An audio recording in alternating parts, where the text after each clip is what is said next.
Language interpreter Iziola Nzale. We begin the bulletin tonight with the developing story of the murder of Kasipul Member of Parliament Charles Ongondo Were. Investigations into that murder have zeroed in on a suspect captured on CCTV trailing the legislator minutes before he was gunned down along Valley Road.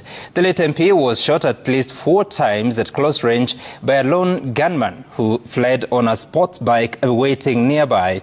Detectives who have visited key locations the MP visited on the final day, relying on CCTV footage and witness statements from his driver and bodyguards as they work to track down the killers. Gatete Njoroge reports. 3 bullet holes pierced the passenger side window. Bloodstains smear the console box.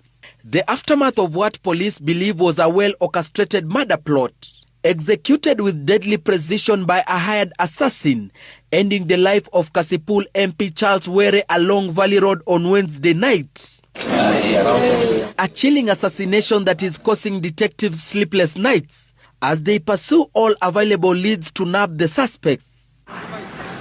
On Thursday, detectives extended their probe to the National Assembly, where the late Kasipul MP Charles Were had spent most of his day attending to parliamentary duties.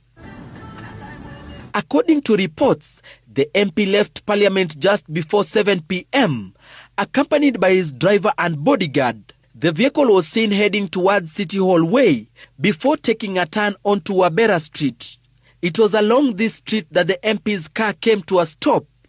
His bodyguard briefly stepped out, walking into an M-Pesa shop where he reportedly deposited 20,000 shillings into the MP's phone. CCTV footage in the area captured a man wearing a hood and carrying a bag who was monitoring the car.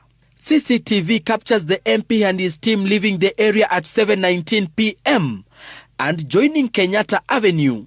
The driver changed route and joined Ralph Birch Road to evade traffic before joining Agwings Kodek Road. Unaware they were being followed, they joined Valley Road where there was traffic. That same man who had been closely monitoring the MP's vehicle along Wabera Street was later seen riding pillion on a sports bike, tailing the car at close range. At exactly 7:40 p.m, as the vehicle came to a stop at a red light, the assassin made his move. He disembarked, calmly walked around the car and opened fire at point-blank range. 4 shots shattering the passenger window, striking the MP in the chest and hand. In seconds, the killer dashed back to the waiting motorbike. The rider sped off toward Nairobi CBD, vanishing into traffic, leaving behind panic, shattered glass, and a fatally wounded legislator. The MP's bodyguard, who was seated directly behind him, told investigators he was caught off guard by the sudden gunfire. He says he instinctively took cover before stepping out to pursue the attackers, but by then they had already vanished. The bodyguard quickly turned his attention to the wounded MP, who was bleeding heavily and pleading for help.